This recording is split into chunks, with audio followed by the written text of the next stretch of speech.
Hey Giant fans, welcome to Giants Grit, your fan review channel. This is the second week of the 2024 season, and the New York Giants lost again. They're 0-2. They lost 21-18 to the Washington Commanders. They had a 12-9 halftime lead. Not as bad as the first week against the Vikings, but not good either. But they did play well enough to win. What you talking about? No, they didn't. Well, the offense played well, serviceable. Daniel Jones, and I'll get to him at the end like I usually do. He played serviceable to win. The offense certainly did. The offensive line, I thought, played well. The running backs played well. The wide receivers played okay, but Malik Nabers played very well. He was the offensive player of the game. So basically, it started off with, it was a bad, right away it started off bad. They give up the opening kickoff to the Commanders. They score a touchdown, but the Giants get lucky. There's a penalty, but they get unlucky again with their kicker out. Now the kicker is hurt for the rest of the game. So we had to go basically with no kicking game. When they did score a touchdown, the punter tried to kick an extra point, and he missed badly. So basically we were without a place kicker for the rest of the game. So that should have been taken care of, because Graham Gano was hurt last week, and he was pretty limited, I think, during the week. Giants probably should have had that foreign exempt player that they have on the roster. Probably should have activated him in case their kicker gets hurt, who's hurt to begin with, and he got hurt in the very first play of the game. So anyway, overall, the offense played well to win, but Washington, their rookie quarterback, played well in his second game. He started off 10 for 10, his first 10 passes. He rushed for like 30 yards. He was like 23 of 29. He looked good. He scrambled. He had some third and long scrambles that he scrambled out of. He was sacked like 4 or 5 times, but, he slipped a few as well, too. So, he's going to be a problem for the Giants and for the rest of the NFC East for years to come, health withstanding. So, they didn't even punt. Washington Commanders didn't even punt. They had 7 possessions. They scored 7 times. The only thing that prevented it from being a blowout was they had to settle for field goals. The one good thing you could say about the Giants' defense was that they held them in the red zone. Of course, they got lucky that 5 of the 7 scoring drives, the Commanders had false start penalties. So it was nice to see the defense tightening up in the red zone, but between the 20s, they were bad. Commanders rushed for over 200 yards. Except for Dexter Lawrence, the defense couldn't get off of blocks, and they just got mowed over. So, let me start with the offense. I'll get to Daniel Jones last. Starting with the running backs. Running backs played well. Devin Singletary looked good. He rushed for about 80, 85 yards or so. I don't think he had that many carries either. I want to say he had between 12 and 15 carries, if that. He caught a couple passes. One for a screen that didn't get any yards, but Jones didn't set him up well, and it just wasn't set up well. Another pass he caught, he looked good on. So his pass blocking was good. So overall, good game for Devin Singletary. And I was not a fan of the Giants signing him. I hope he plays well the rest of the year. Hopefully games like this, because he played well enough. The only other running back, Tyrone Tracy, the rookie, got one carry for like 2 yards. Eric Gray didn't get any carries from scrimmage, but he did get, he got all their kickoff returns. He returned like 6 kickoffs. He averaged about like 28, 29 yards a carry. So he took it right to the 30. So no problems with him there. Moving on to the wide receivers, Malik Nabers, what can you say? He's a stud. He's playing exactly like everyone projected him to play. 10 catches for like 130 something yards, 1 touchdown. Unfortunately, he had the bad drop at the end. He dropped a fourth down pass that was right there that, he missed, but can't get on him. He didn't lose the game. The game isn't close if it wasn't for his game. Darius Slayton didn't have a good game, couple catches, but a couple of really big mistakes. A really bad false start in the red zone when they were driving for their second TD. And he also dropped the extra point when they went for it. It was a very catchable pass. So yeah, unfortunately. And there was another play it was thrown to him. He was well covered, but he needs to go after the ball more aggressively. It would have been a tough catch, but he's just got to get after that more. So to the tight ends, no targets, no catches for the tight ends.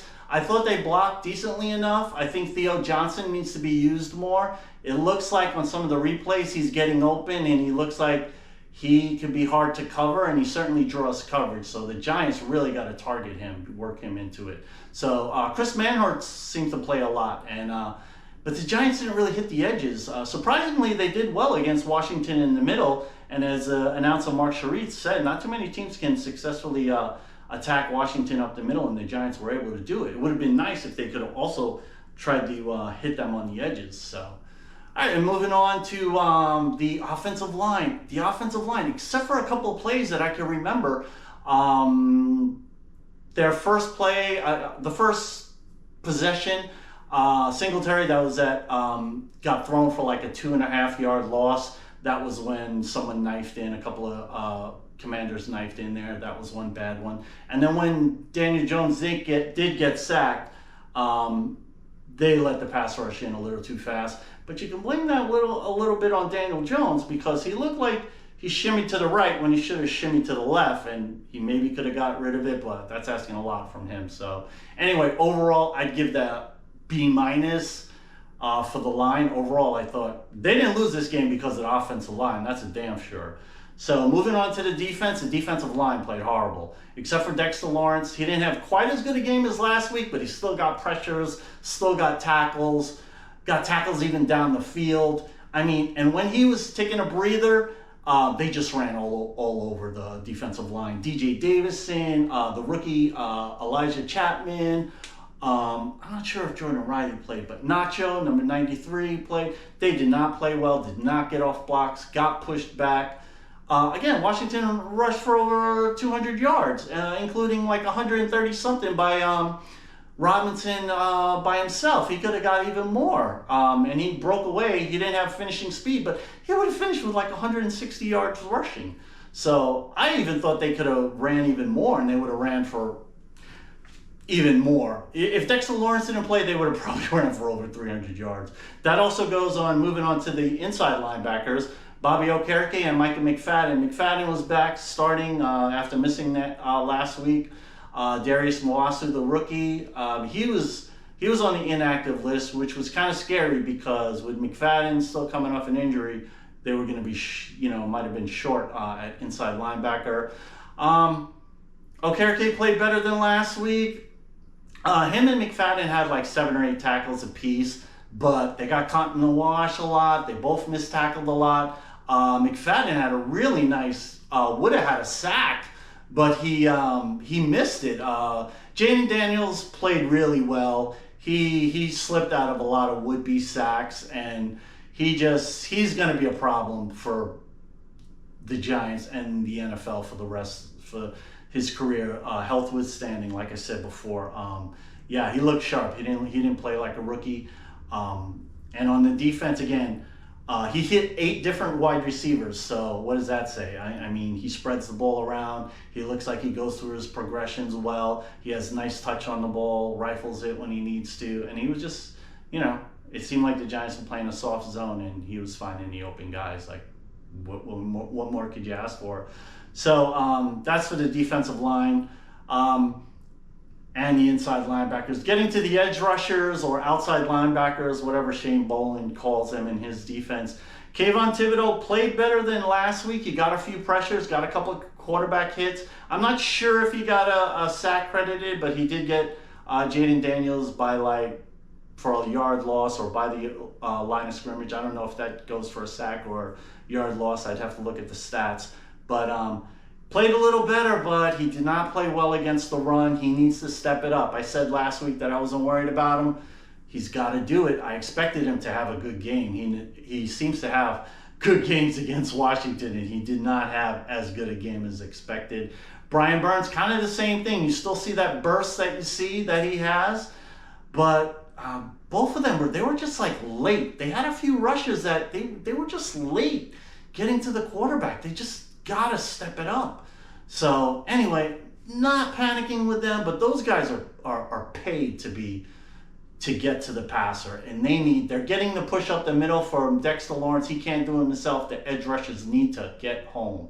So moving on to the defensive backs. So the secondary did okay. They didn't lose this game. Deonte Banks, I thought, quietly had a solid game.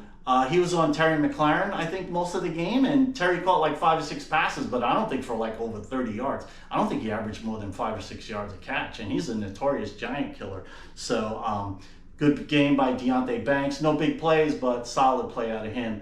Corner 2 was split between Flott and Adoree Jackson.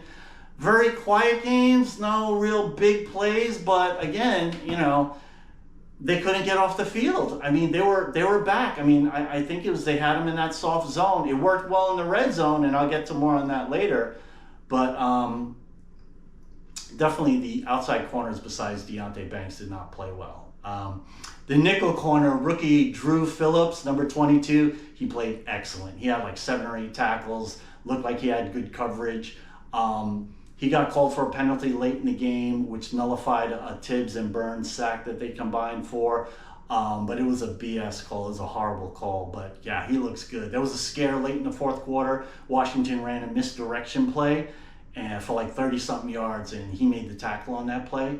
And it looked like he got hurt. He looked like he was dinged for a little while, but he got right back up into the game. So a little scared there, but really happy with him. The safety play was okay. I mean, well, Jason Pinnock individually had a great game. He was all over the place. Next to Drew Phillips, I'd probably say he was their best defensive player. And stat-wise, certainly. He got like 6 or 7 tackles. I think he had 2 sacks or a sack and a half. For sure he had a nice sack, and he had a quarterback hit as well. So played well against the run. So yeah, Jason Pinnock looking good as a top safety. 2 good games in a row. He's definitely a core player, I think, moving forward. So now the other safety, rookie Tyler Nubin, he looked okay. He made a few tackles. If there's one thing, the rookies, Drew Phillips and Tyler Nubin, they can tackle and tackle well. Nubin had about 4 or 5 tackles. However, one of them went for a first down. I believe it was Robinson, or was it Eckler, who kind of ran him over a little bit or pushed him back. Not many players are going to do that on Nubin, but overall, no big plays from him, but it didn't look like he had any major mishaps. Again, I can't see the coverage down the field on the TV, but I think he's okay, and moving forward, I'm confident that we got a good player in him. So specials, well, the aforementioned opening kickoff for a touchdown. Fortunate they got a penalty. Unfortunately, the kicker got hurt. Should have activated the foreign exempt player. I forget his name, just in case something like this happens. So what happens? So kickoff, we didn't even make them punt, so can't say how punt coverage went. Eric Gray did well on his returns. Other than that, there's not much else to go on specials. So now let's get to Daniel Jones.